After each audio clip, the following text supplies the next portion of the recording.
আজ মনে লাড্ডু ফুটছে লাড্ডু। উফ, কি যে খুশি, কি যে আনন্দ! আপনাদের সাথে শেয়ার করতে পেরে ভীষণ ভালো লাগছে। হ্যালো এভরিওয়ান, আসসালামু আলাইকুম। কেমন আছেন আপনারা সবাই? আলহামদুলিল্লাহ, আমি তো অনেক ভালো আছি। আর আজ আমি অনেক বেশি খুশি। কেন এত খুশি? ভিডিওটি শুরু থেকে শেষ পর্যন্ত না টেনে দেখার অনুরোধ জানাচ্ছি। আর ভিডিওটি প্লিজ সবার সাথে শেয়ার করার জন্য অনুরোধ জানাচ্ছি। চলেন, কেন এত খুশি আপনাদের সাথে শেয়ার করে নিই। আমার খুশির কারণ হচ্ছে আজ এই প্রথম আমি আমার লাউয়ের পাতার ভর্তা খাবো। তো ভাবলাম এই খুশিটি আপনাদের সাথে কিভাবে শেয়ার না করি। এই সেই গাছ যার একটি ভিডিও আপনারা দেখেছেন, যা আমি ওয়ানজি কাটিং করেছি গত 2 দিন আগে। তো ওয়ানজি কাটিংয়ের পর আমাদের যে কাজটি করণীয়, গাছটি দ্রুত বাড়ার জন্য নিচের যে পাতাগুলো তা কেটে দিতে হবে। তো ভাবলাম নিচের পাতাগুলো যেহেতু কেটে দিতে হবে, ছাঁটাই বাছাই করতে হবে, তাহলে কেন নয় আমরা এবছর প্রথম এই পাতাগুলোকে একটু কাজে লাগাই। তো এই যে দেখুন, আমি নিচের দিকের পাতাগুলো নিয়ে নিচ্ছি। এই যে কত ফ্রেশ ফ্রেশ পাতা, আশা রাখছি দেখতেই পাচ্ছেন। তো এমন করে সবগুলো পাতা নিয়ে নিব। তো আমার চ্যানেলে অলরেডি লাউয়ের পাতার ভর্তা আছে, তারপরেও অনেক লাভলি ভিউয়ার জানতে চেয়েছে কিভাবে লাউয়ের পাতার ভর্তা করা লাগে। তো ভাবলাম 2023-এ প্রথম যেহেতু লাউয়ের পাতার ভর্তা খাচ্ছি, এই ভিডিও তো ভাই আপনাদের সাথে শেয়ার করাই লাগে। এই যে আমি একটু দেখাচ্ছি যে দেখুন আমি লাউয়ের পাতার ভর্তার জন্য কিভাবে পাতাগুলো কেটে নিয়েছি। দেখলে একটু পাষাণ মনে হলেও গাছের জন্য অনেক বেশি ভালো।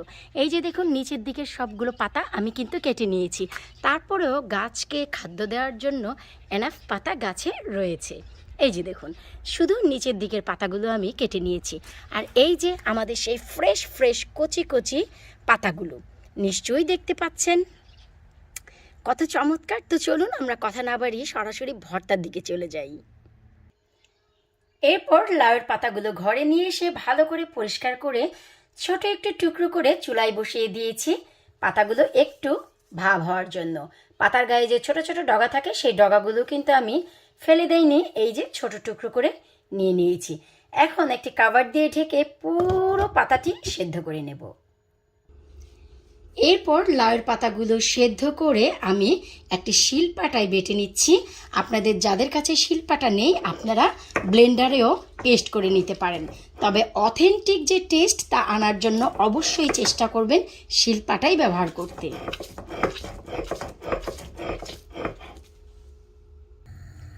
আজ আমি আমার স্টাইলটি আপনাদের সাথে শেয়ার করব। যখনই আমাদের লাউয়ের পাতাটি শিল পাটায় বেটে নেওয়া হয়ে যাবে, তখন অন্যদিকে একটি পাত্রে আমি খুবই সামান্য তেল নিয়ে হালকা কিছুটা পেঁয়াজ আর একটি কাঁচামরিচ 1 মিনিটের মতো সটে করে নেব। ব্রাউন করব না, ভেজে নেব না, জাস্ট সটে করে নেব। নিশ্চয়ই আপনারা লক্ষ্য করেছেন যখনই লাউয়ের পাতাটি বেটেছি কোনো পেঁয়াজ, কাঁচামরিচ, লবণ কিছুই ব্যবহার করিনি, কারণ আমার লাউয়ের পাতার ভর্তা বানানোর স্টাইলটি একটু আলাদা। আশা রাখছি আপনাদের ভালো লাগবে। সটে হয়ে গেলে বেটে নেওয়া সে লাউয়ের পাতাগুলো আমরা দিয়ে দেব। আশা রাখছি আপনারা বুঝতেই পারছেন যে পাতাটি আমরা সেদ্ধ করে কালার মোটেও চেঞ্জ করিনি, যেমন কালার আছে ঠিক তেমনই সবুজ আছে। কাঁচামরিচ পেঁয়াজের সাথে এই লাউয়ের পাতা এখন আমরা 1 মিনিটের মতো ভুনে নেব। এতে দুটি উপকার হবে, লাউয়ের পাতায় যদি অতিরিক্ত কোনো পানি থেকে থাকে তা টেনে নেবে। তাছাড়া এই লাউয়ের পাতার ভর্তাটি 7 দিন আপনারা নর্মাল ফ্রিজে রেখে খেতে পারবেন। কালার মোটেও চেঞ্জ হবে না, টেস্টের কোনো পার্থক্য আসবে না। চলুন 1 মিনিটের মতো ভুনে নেই। ভুনে নেওয়া হয়ে গেলে অন্যদিকে আমি একটি পাত্রে কিছুটা শুকনো মরিচ, আমার গার্ডেনের ধনিয়া পাতা আর পেঁয়াজ খুবই ভালো করে একটু মেখে নিচ্ছি, সাথে কিছুটা লবণ দিয়ে। ওয়াও, জিভে যেন জল চলে এসেছে। কি মনে হয় আমি যেমন বলেছিলাম তেমনটি নয়?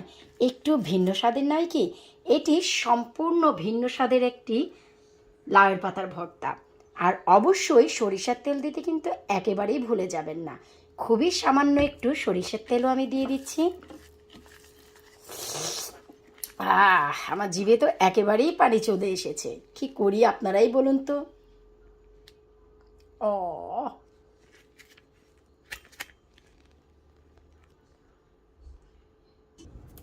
এই তো এবার ভুনে নিয়ে আসে লাউয়ের পাতাগুলো আমাদের দিয়ে দিতে হবে এই মিশ্রণে। এরপর চাইলে হাত দিয়েও মাখিয়ে নিতে পারবেন, অথবা আমার মতন একটি চামচ দিয়ে, তবে হাত দিয়ে মাখিয়ে নিলে খুবই ভালো হয়। আমি একটু চামচ দিয়ে চমৎকার করে মাখিয়ে নিচ্ছি। ওয়াও, সে যে কী রে ভাই ফ্লেভার! লাউয়ের পাতার ফ্রেশ ফ্রেশ গন্ধ, সাথে আমার ধনিয়া পাতা, সরিষার তেল মিশে একাকার হয়ে গিয়েছে। এই তো ফাইনালি লাউয়ের পাতার ভর্তা একেবারেই কমপ্লিট। সম্পূর্ণ ভিন্ন স্বাদের এই লাউয়ের পাতার ভর্তা খাওয়ার পর মনে হবে যে কী যেন খাইলাম। ভর্তা থাকবে আর সাথে বোয়া থাকবে না তা কি হয়? এই যে দেখুন আলুর বোয়া একেবারেই ঝরঝরা। ওয়াও! এবার বলুন, শুধু কি ভর্তা বানালে হবে, খেতে হবে না?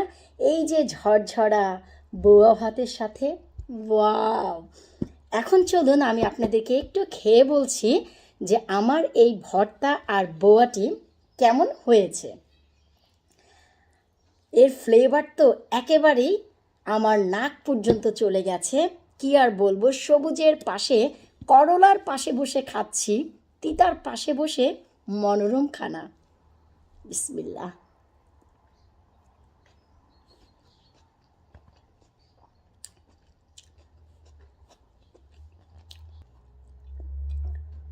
বলার ভাষা একেবারে হারিয়ে ফেলেছি। পোলাও, মাংস, কোরমা সব ফেল আমার এই ঝরঝরা আলুর বোয়া। এই যে দেখুন, এই যে ঝরঝরা আলুর বোয়া আর এই লাউয়ের পাতার ভর্তার কাছে।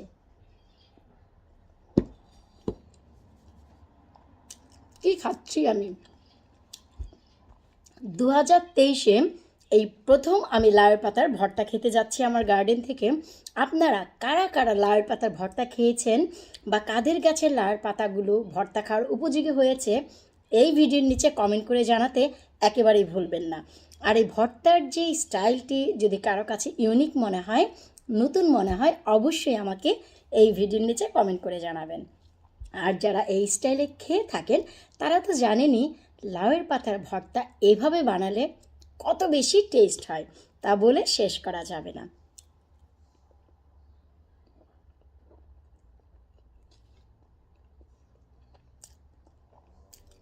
বলার ভাষা আমি হারিয়ে ফেলেছি। লাউয়ের পাতার ভর্তার সাথে বোয়া ভর্তার একই রে ভাই মনোরম সম্পর্ক। যাই হোক, বিদায় নিচ্ছি আজকের মতো। আল্লাহ হাফিজ।